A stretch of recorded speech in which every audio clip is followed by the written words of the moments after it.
नमस्कार, स्वागत है साइंस जोन में। आज हम अर्थशास्त्र इकोनॉमिक्स क्लास 12th का अध्याय 3 उत्पादन तथा लागत का 30 वीवीआई एमसीक्यू क्वेश्चन देखेंगे, जो कि बहुत ही महत्वपूर्ण रहेगा। तो चलिए स्टार्ट करते हैं पहला क्वेश्चन से। पहला क्वेश्चन है, परिवर्तनशील अनुपातों का नियम संबंधित है। तो किससे संबंधित है? ऑप्शन 4 को दिया जाएगा, उसमें से आपको एक ऑप्शन को सही करना है। तो हम डायरेक्ट इसका आंसर देखते हैं। तो इसका सही आंसर ए हो जाएगा, अल्पकाल से। दूसरा क्वेश्चन है, वह कौन सा समय है जिसमें उत्पादन के सभी साधन परिवर्तित किए जा सकते हैं? तो इसका सही आंसर बी हो जाएगा, दीर्घकाल में।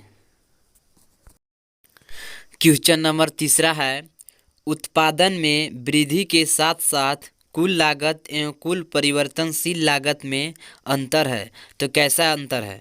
तो ऑप्शन है, घटता जाता है, बढ़ता जाता है, स्थिर रहता है, इनमें से कोई नहीं। तो इसका सही आंसर सी हो जाएगा, स्थिर रहता है।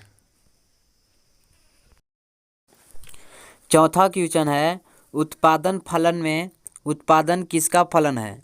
तो ऑप्शन है, कीमत का, उत्पत्ति के साधनों का, कुल व्यय का, इनमें से कोई नहीं। तो इसका सही आंसर बी हो जाएगा, उत्पत्ति के साधनों का।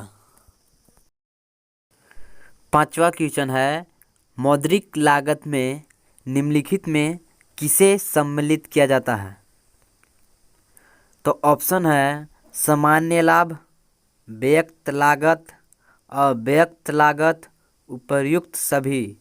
तो इसका सही आंसर डी हो जाएगा, उपर्युक्त सभी। छठा क्वेश्चन है, जब सीमांत लागत बढ़ती है तो ऑप्शन है, औसत लागत भी बढ़ती है, कुल लागत बढ़ती है, औसत लागत सीमांत लागत से कम रहती है, उपर्युक्त सभी। तो इसका सही आंसर बी हो जाएगा, कुल लागत बढ़ती है। जब सीमांत लागत बढ़ती है तो कुल लागत बढ़ती है।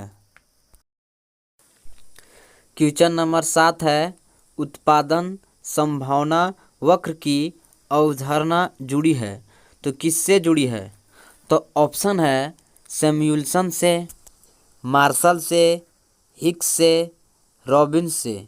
तो इसका सही आंसर डी हो जाएगा, रॉबिन्स से। आठवां क्वेश्चन है, उत्पादन शून्य रहने पर अल्पकाल में स्थिर लागत क्या होती है?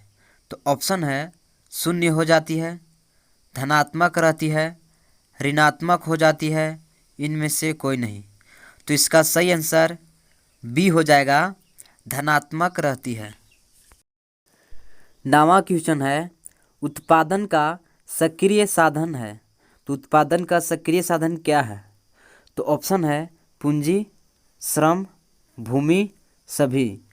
तो इसका सही आंसर बी हो जाएगा, श्रम। उत्पादन का सक्रिय साधन श्रम है।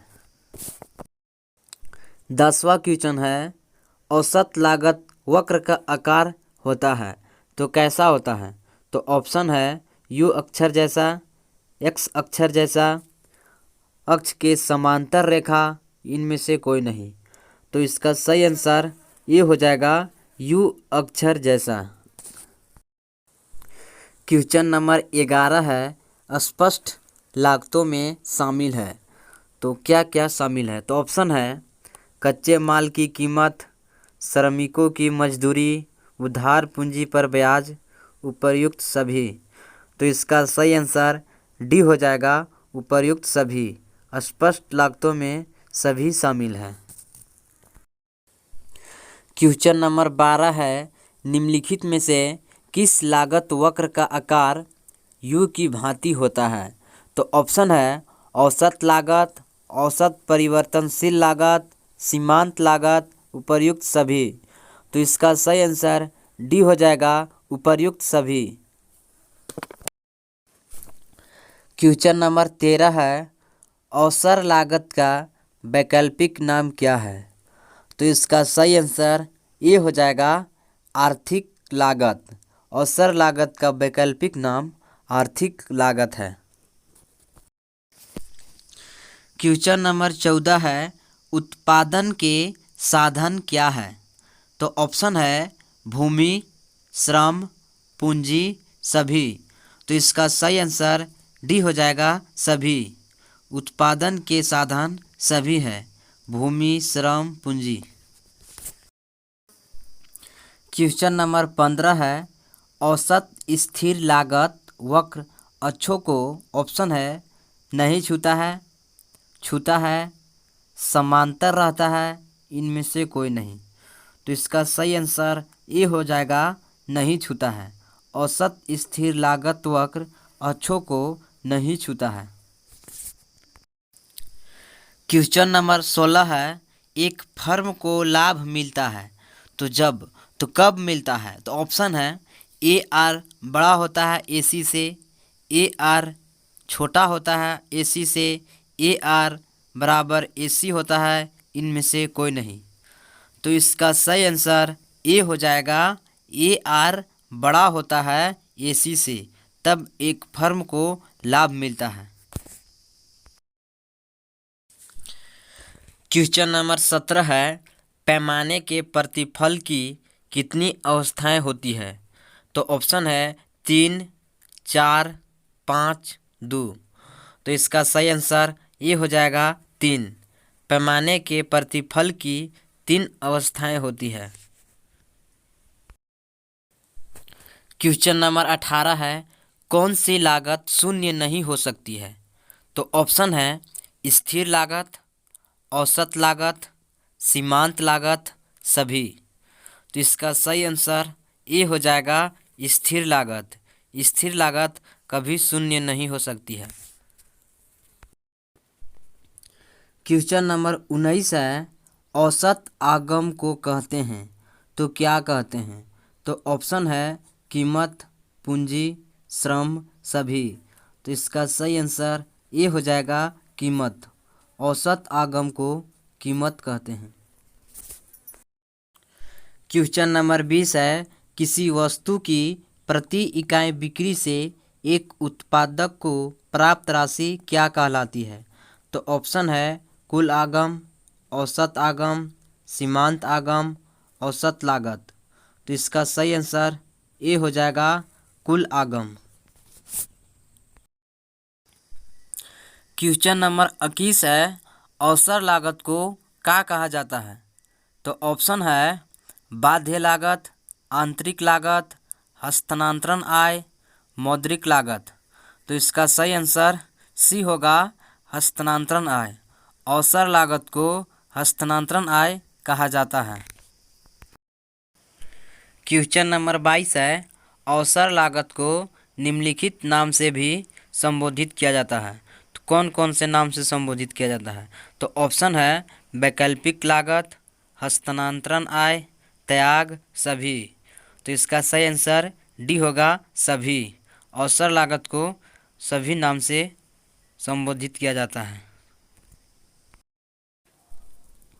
क्वेश्चन नंबर 23 है, निम्न में कौन स्थिर लागत नहीं है? तो इसका सही आंसर बी होगा कच्चे माल की लागत स्थिर लागत नहीं है।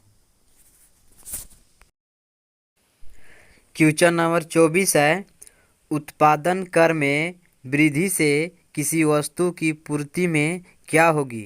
तो पूर्ति में स्थिरता होगी, पूर्ति में वृद्धि होगी, पूर्ति में कमी होगी, पूर्ति में कोई परिवर्तन नहीं होगा। तो इसका सही आंसर सी हो जाएगा पूर्ति में कमी होगी। क्वेश्चन नंबर 25 है, निम्नलिखित में से किसका मान ऋणात्मक हो सकता है? तो इसका सही आंसर डी है, सीमांत उपयोगिता का मान ऋणात्मक हो सकता है। क्वेश्चन नंबर 26 है, दीर्घकालीन उत्पादन फलन का संबंध निम्न में से किससे है? तो इसका सही आंसर सी हो जाएगा पैमाने का प्रतिफल का नियम से। क्वेश्चन नंबर 27 है, ह्रासमान प्रतिफल नियम का संचालन के मुख्य कारण क्या है? तो इसका ऑप्शन है सीमित साधन, साधनों का अपूर्ण प्रतिस्थापन होना, ए और बी दोनों का होना, इनमें से कोई नहीं। तो इसका सही आंसर सी होगा, ए और बी दोनों। क्वेश्चन नंबर 28 है, अवसर लागत क्या है? तो ऑप्शन है वह विकल्प जिसका परित्याग कर दिया गया, खोया हुआ अवसर, हस्तांतरण, इनमें से सभी। तो इसका सही आंसर डी होगा, इनमें से सभी। क्वेश्चन नंबर 29 है, जब सीमांत लागत घटती है तो कुल लागत, ऑप्शन है घटती है, बढ़ती है, घटती हुई दर से बढ़ती है, समान रहती है। तो इसका सही आंसर सी होगा, घटती हुई दर से बढ़ती है। जब सीमांत लागत घटती है तो कुल लागत घटती हुई दर से बढ़ती है। क्वेश्चन नंबर 30 है, किस साधन की कीमत को ब्याज कहा जाता है? तो ऑप्शन है श्रम, पूंजी, भूमि, साहस। तो इसका सही आंसर बी होगा, पूंजी।